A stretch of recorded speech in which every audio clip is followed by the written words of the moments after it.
वैसे आपको बता दूं कि बैंक लूटने वालों में से एक और लुटेरे को सोनीपत पुलिस ने गिरफ्तार कर लिया है। साथ ही उसके पास से भी करीब 5 किलो के जेवर बरामद कर लिए। इस तरह अब तक पुलिस लगभग 45 किलो के सोने चांदी के जेवर बरामद कर चुकी है। पर 86 बैंक के जिन लॉकरों को लूटा गया है, उन लॉकरों के मालिकों ने जो हिसाब किताब दिया है, उसके मुताबिक लूट का अभी और माल बरामद किया जाना बाकी है। इस सिलसिले में पुलिस को अभी 3 और लोगों की तलाश भी है।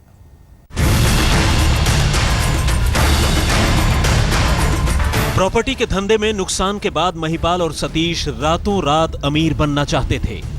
कुछ ऐसा करना चाहते थे जिससे नुकसान की भरपाई भी हो जाए और बाकी की जिंदगी भी चैन से गुजर जाए।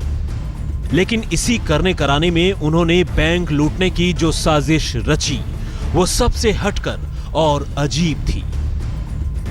पहले तो दोनों ने अपने कुछ और दोस्तों के साथ मिलकर बैंक की दीवार या छत तोड़कर लॉकर रूम तक जाने की कोशिश की, लेकिन जब इसमें पकड़े जाने का खतरा महसूस हुआ तो दोनों ने इरादा बदल दिया और इसी के बाद रची गई द ग्रेट रॉबरी की सबसे बड़ी साजिश। दरअसल सोनीपत के इसी पंजाब नेशनल बैंक के बगल में महिपाल का एक मकान काफी दिनों से खाली पड़ा था। चूंकि मकान और बैंक की दूरी 100 फुट से ज्यादा नहीं थी, तो महिपाल ने ही सबसे पहले अपने इस मकान से सुरंग बनाने का आइडिया सतीश को दिया। सतीश को बात जंच गई, लेकिन चूंकि आइडिया भी महिपाल का था और मकान भी महिपाल का, उसने इस लूट का 50% यानी आधा हिस्सा अपने पास रखने की शर्त रख दी। लेकिन सतीश और राजेश इतना होने के बावजूद इसके लिए तैयार हो गए, क्योंकि उन्हें लगा कि एक बार लॉकर रूम में सेंधमारी कर देने भर से उनकी तकदीर बदल जाएगी।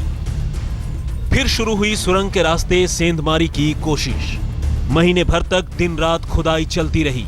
साजिश में शामिल चारों अहम किरदार यानी महिपाल, राजेश, सतीश और बलराज खुद भी मिट्टी खोदते रहे और एक आध बार तो उन्होंने कुछ और लड़कों को भी इस खुदाई के लिए बुलाया। लेकिन इतना होने के बावजूद किसी को कानों कान इसकी खबर नहीं हुई। अब सुरंग मुहाने पर यानी लॉकर रूम के नीचे तक पहुंच चुकी थी।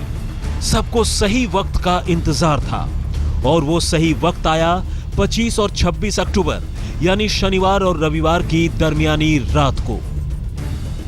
इसी रोज ये लुटेरे बैंक के लॉकर रूम में जा घुसे और छेनी, हथौड़े और रॉड फंसाकर एक एक कर 86 लॉकर तोड़ डाले। रात के टाइम में एंटर किया, उसमें लाइट भी थी लॉकर रूम में, तो उसमें तो इनको कोई दिक्कत आई नहीं। छेनी और हथौड़ा इन्होंने यूज़ किया है उसमें, और जो स्पेस होता है लॉकर का, जो लॉक लगता है उसके बीच में और उसकी जो बाउंड्री है उसके बीच में एक स्पेस है, उसमें उसने छेनी को लगा के उससे हिट किया है हथौड़े से। तो एक लॉकर में सक्सेसफुली फिर इन्होंने 86 लॉकर्स को इसी तरह से तोड़ा। इनमें 78 लॉकरों में ही इन्हें जेवर और रुपए मिले, जबकि बाकियों में कागजात थे जिन्हें बदमाशों ने वहीं छोड़ दिया। लेकिन इसके बाद तकरीबन 50 किलो के जेवर और लाखों रुपए नगद लेकर बैंक से निकलने की बारी थी। इस काम में रविवार की पूरी सुबह निकल गई। और जानते हैं सबसे बड़ी हैरानी क्या रही? इन लुटेरों ने बैंक से सोने चांदी और रुपयों से भरी बोरियां रविवार की भरी दोपहर को निकाली। खाली पड़े मकान के दरवाजे पर एक सफेद रंग की डिजायर कार आकर रुकी और इसी कार में सारा माल लादकर लुटेरे रफू चक्कर हो गए। सिर्फ पुलिस को गच्चा देने के लिए ही इन सभी के सभी बदमाशों ने न तो खुदाई के वक्त और न ही चोरी के वक्त एक बार भी मोबाइल फोन का इस्तेमाल नहीं किया। नतीजा यह हुआ कि इलेक्ट्रॉनिक सर्विलांस और सीडीआर स्टडी की कोशिश में पुलिस के हाथ खाली रहे। और तो और पुलिस ने पहले महिपाल को भी पूछताछ के बाद जाने दिया था, लेकिन जब दूसरे मुलजिमों की गिरफ्तारी की शक्ल में भांडा फूटा तो महिपाल ने खुदकुशी कर ली, शायद डर कर। तो महिपाल ने खुदकुशी की, क्या हुआ है महिपाल के साथ? बस ये दिमागी टेंशन हो गई, ये काम होने के बाद अपनी बेइज्जती महसूस की। सिर्फ पुलिस को गच्चा देने के लिए ही इन सभी के सभी बदमाशों ने न तो खुदाई के वक्त और न ही चोरी के वक्त एक बार भी मोबाइल फोन का इस्तेमाल नहीं किया।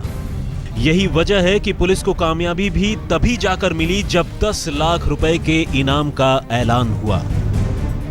बड़े भरोसे के साथ अपनी जिंदगी भर की गाड़ी कमाई इस बैंक के लॉकर्स में इन ग्राहकों ने रखी थी, इस उम्मीद के साथ कि ये गाड़ी कमाई उनके अच्छे बुरे वक्त में काम आएगी।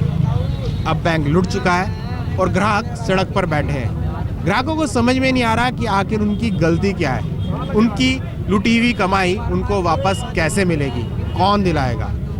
कैमरामैन मदन प्रसाद और सुरेंद्र के साथ नितिन जैन, सोनीपत आज तक।